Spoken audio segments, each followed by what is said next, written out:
Oh yes, thanks for joining me. Good evening, good day, good morning, wherever you might be.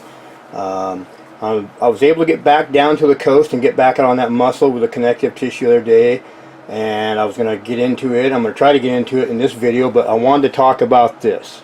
As you notice, I got a new screensaver and I've been really studying this, and and what you have here is a foot. Now, I believe this is over in Europe, Eastern Europe, I'm not sure, someplace over there in the Netherlands, I'm not sure where it came in from, but the rest of the creature. Now the reason I want to use this is I want to show, I think I got something here I can give you an example and give you an idea of what's going on, and also give you geologists an idea of what you've been claiming as rocks and things like that. That is not what they are. They were something else. They were creatures and carcasses of these creatures before they were what you're calling rocks. And I'm going to do it with this piece right here. So I've had some professional friends of mine that are in the forestry industry, forestry, take a look at this, and judging by the size of the timber and the scrub alder and brush and stuff there, they're thinking we think this is about 25 to 30 feet long. Okay, and some of this foot's peeled off back in here. This would be the heel. The toes are right here. I'm going to zoom in and show you. You can see the wrinkly, the flesh over the toes has come off. I don't know if this is a big toe or if it's on the off side. But you will notice 1, 2, 3, 4, and the fifth one is over there in the corner. You can see it too. Over there.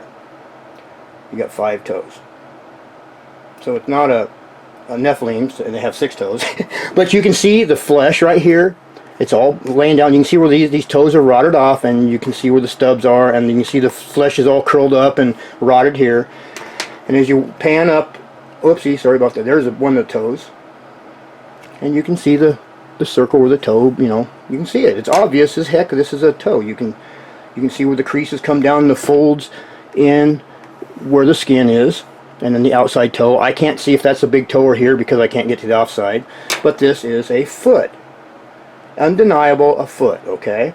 Now, towards the heel, back here, this down here is, I believe, peeled off. Because we are built in layers, or anatomy, and so this is all peeled off. The leg would have been back here and stuff. Now the thing about this, some of this could have drifted away in the Great Flood, but a lot of this material laying right here is these scrub alder, these trees, they're growing on the rest of this creature, on the surface and up through it and that stuff like that. Okay. Now, geology would, if this thing was buried and all you could see was, say, this part of it, you couldn't see the toes, and this is part here, geology would call this basalt.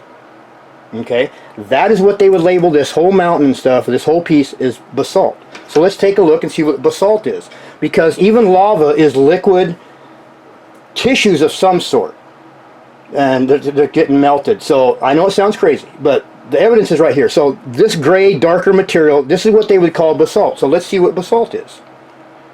Well, isn't that a cool picture? Look at that. Like I said, it's about 25 or 30 feet long, we figure, going by the size of the timber in the background over in there and stuff, and the scrub alder that's all around, laying around it. So let's take a look and see what basalt is.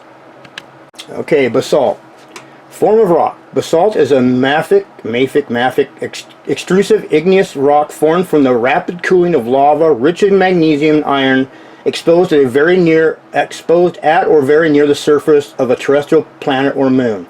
Now we know that's not true because we got a foot. And what's it say over here? It gives you different forms of it. A dark, fine-grained volcanic rock that sometimes displays a columnar structure is typically composed largely of plagioclase with pyroxene and olivine in it, which I've checked those out, and they got different forms of silica and FeO2s and 3s and stuff like that, Fe2O4s, 4O2s, all that crud like that. Now, let's get into more what basalt is. What is basalt used for? It is used for a wide variety of purposes. It's mostly commonly crushed for use as an aggregate or construction project. Crushed basalt is used for road-based concrete, aggregate, asphalt, pavement, things like that.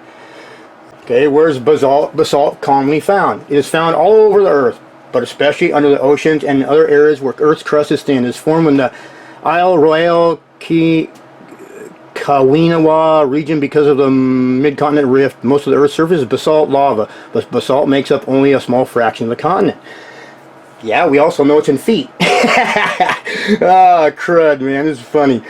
Okay, I think you get the idea of what basalt is, but that foot shows you right there that what the things they're calling, all you gotta do is go test that foot and then go test a bunch of mountains laying around it, and you'll see it's exact same, it's exact same, because You got carcasses that are big like that foot and the rest of that creature that are on top of even bigger carcasses. That's why they would call that basalt. They don't understand what they're seeing. Now, a lot of stuff they're calling, you know, here's some basalt stuff that I've tried in a lot of my videos explaining, you know, these things that they're calling these columnars, basalt columnars, or columns, they do not understand what they are saying. They just don't. They think these things are formed underneath the surface of the earth, and that they harden, and glaciers come through, scrub them off, and this is what they look like.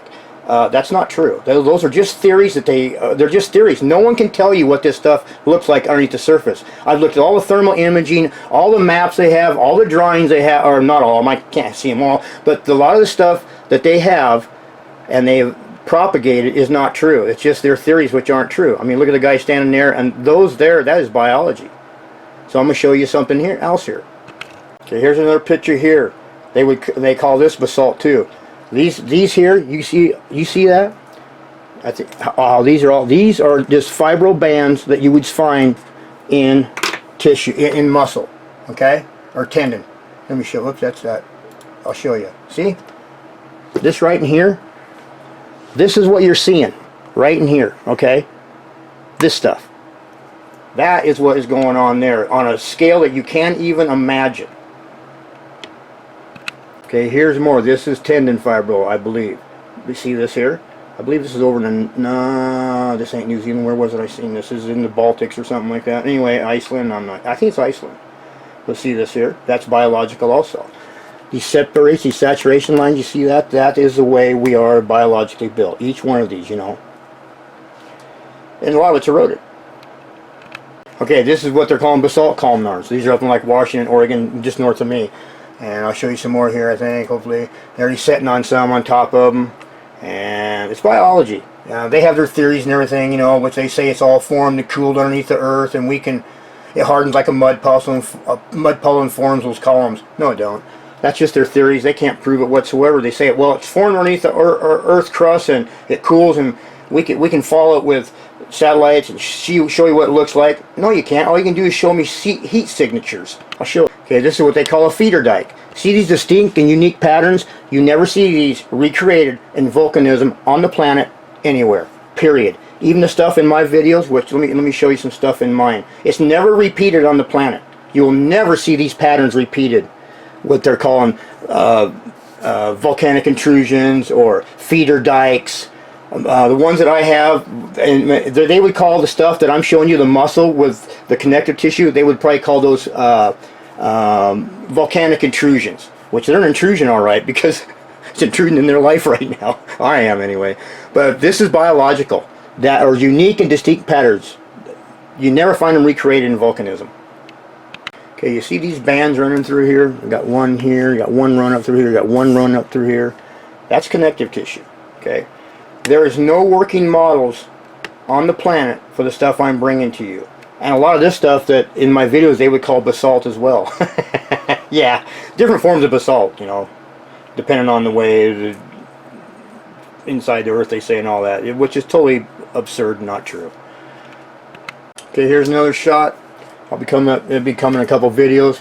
You've got flesh here, connective tissue, more flesh or muscle, connected. This whole piece here is connective tissue. I thought it was something different, but this is an amazing piece of connective tissue right here. And then you got more flesh over here. This piece of connective tissue is like the piece I just showed you a minute ago with the gold lines going up that bigger piece, but it's walled out in the center. It kind of threw me when I found this piece, but this is connective tissue and muscle. Okay, here's a big old chunk of connective tissue. It's all deteriorated, but you got a piece right here. So you got muscle here, connective tissue, another piece of muscle here. This whole piece is a piece of connective tissue, and this whole piece right here to the right is muscle. Okay, I have geologists tell me all the time, oh yes, we can track them underneath the surface, and you know, yeah, you can track them with heat signature, but you cannot show what kind of pattern they're leaving, because they're not leaving a pattern behind. That's the stuff that I'm showing you, these columnars and stuff. These things were created with the creation of the earth out of these carcasses, and it's biological. You come down in here, and you'll see that they cannot show you, all they can show you are these patterns, heat signatures. That's all they can show you. They can't show us how they're drying underneath the surface or anything like that. It's impossible for them to. You know what I'm saying? Because no one's there to see it. It's impossible, you know. So, but this is their satellite imagery. But all it's doing is showing you where the heat's at. It can't show you what kind of pattern or unique characteristics they're leaving behind if they dry or they harden or whatever. They say they take 50 to 100 years for those columns, those basalt tubes to harden. Show me one hardening then. They can't because they're underneath the surface, they say. No, they're not. They never were underneath the surface, and they're not underneath the surface. They were formed because they're biological, and a lot of it's tendons and muscles and things like that. And I just showed you with that foot that the whole foot is turned to stone, rock. So how do you explain that? The bones, the skin, everything has been turned to rock. And they've labeled it rock, and it's not. It's biology. Here's another shot of some more of that they would call basalt. And this is 100% biological. And look at this over, I mean, it's just over the top fascinating. I mean, what's going on the earth. And they do not understand what they've labeled. They've labeled them rocks and things like that. That's fine. But that is not what they were originally. That is not what they were or are. I don't care what geology wants to call them. You can call them anything you want now. But that is not what was going on. It didn't come from a big bang and all this crud. You know, we don't give, you know, we don't give God enough credit that he can have supernatural powers. We think that there's no such thing as things that are supernatural, when actually there are. Jesus Christ represented that so many times when with all his miracle signs and wonders that he performed. He totally defied all the laws of physics or science, everything we got. He totally defied them all, bringing people back from the dead, walking on the water, controlling the storms, the weather, all of it. Yet we say, oh no, that can't be true. Well, take a look at this. It's a foot. It is what it is. Now, like I told you, they would call this basalt if they only seen a little bit of showing, and they would call all this basalt. And we can see from that, that's not true. So all you gotta do is go test this, and then you'll find that everything that you've been calling is biological. It's that simple. Alright, I don't know if I'll be able to get to my video here. I don't know how much time I've used up.